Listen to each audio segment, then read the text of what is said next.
परराष्ट्र मंत्री doctor S Jaishankar आजपासून रशियाच्या 2 दिवसांच्या अधिकृत दौऱ्यावर होणार रवाना। भारत रशिया आंतरसरकारी आयोगाच्या 27व्या सत्राचं भूषवणार सहअध्यक्षपद।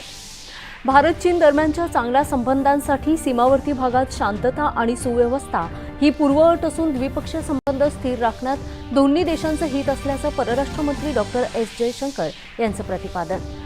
भारताच्या यजमानपदाखाली आज आंध्र प्रदेशातल्या विशाखापट्टणम इथं ब्रिक्स क्रीडा मंत्र्यांच्या बैठकीचं आयोजन।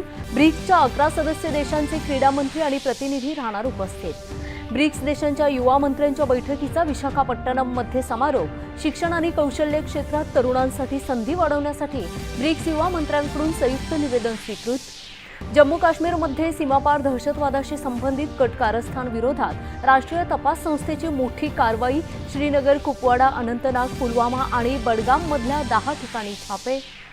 नवी मुंबईतल्या एकात्मिक सीसीटीव्ही कमांड अँड कंट्रोल केंद्राचं तसंच नवी मुंबई आंतरराष्ट्रीय विमानतळ पोलीस ठाण्याचं मुख्यमंत्री देवेंद्र फडणवीस यांच्या हस्ते उद्घाटन। भाजपाच्या नवनियुक्त राष्ट्रीय पदाधिकाऱ्यांच्या बैठकीत वंदे मातरम गीताच्या ऐतिहासिक वारशाचा सन्मान करण्याचा ठराव मंजूर।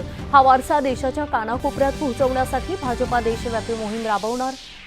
पंतप्रधान नरेंद्र मोदी यांच्या जन्मदिवसानिमित्त भाजपाकडून राबवण्यात येणाऱ्या देशव्यापी सेवा संकल्प अभियानात तरुणांना सेवा कार्यात सहभागी होण्यासाठी प्रोत्साहन देणार। विनोद तावडे यांची माहिती।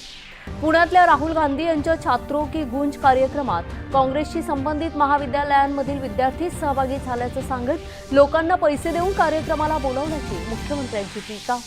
राहुल गांधी यांच्या कार्यक्रमासाठी इन्फ्लुएन्सर्सना हजारो रुपयांचे आमिष दाखवल्याचा आरोप करत याचा परदेशी निधीशी काही संबंध असल्याबाबत चौकशी करण्याची भाजपाची मागणी। मुंबईत भुलेश्वरमध्ये गणेश मूर्ती आगमनाच्या मिरवणुकीत झालेल्या दुर्घटनेत 2 जणांचा मृत्यू, 5 जण जखमी।